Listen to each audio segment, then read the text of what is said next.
This channel does not promote any violent, harmful, or illegal activities. All content provided by this channel is meant for an educational purpose only.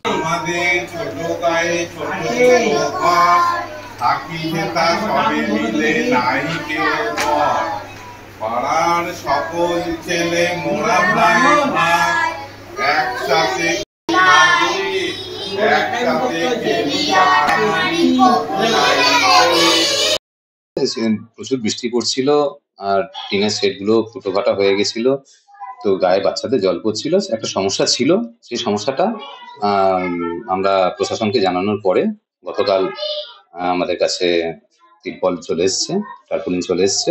1.5 বছর আমি এখানে রয়েছি, সুতরাং আমি যে এখানে এসে যে অবস্থাটা দেখেছি সেই জায়গা থেকে আমি চেষ্টা করেছি আমার মতন করে, এবং আমি সহযোগিতা বিডিও অফিস থেকেও পেয়েছি, এসআই অফিস থেকেও পেয়েছি, সব জায়গা থেকেই পেয়েছি। জল পড়লে আমাদের রান্না বাটা সবজি কাটা সবই তো রান্নাঘরেরও সবেরই অসুবিধা। সে নোংরা জল তো রান্নার মধ্যেও পড়ে। হ্যাঁ, নোংরা জল কি রান্নার মধ্যেও পড়ে? পড়বে, চাপাচুপি দিতে হয়। এবার বাচ্চাদেরকে এবার খাওয়ানো, যতক্ষণ না খাওয়াচ্ছে ততক্ষণ ওই রান্নাঘরে খাবারের কাছে বসে থাকতেই হয় আমাদের। দীর্ঘদিন ধরে ওইভাবে পড়ে আছে, তার চালের অবস্থা খারাপ, বারংবার জানানো হয়েছে, তারপরেও কোনো ব্যবস্থা নেই।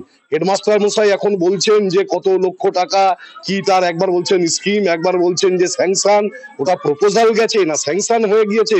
যদি স্যাংশন হয়ে গিয়ে যায় ইমপ্লিমেন্ট হচ্ছে না কেন? বর্ষাকালের আগেই তো ইমপ্লিমেন্ট হয়ে যাওয়ার কথা।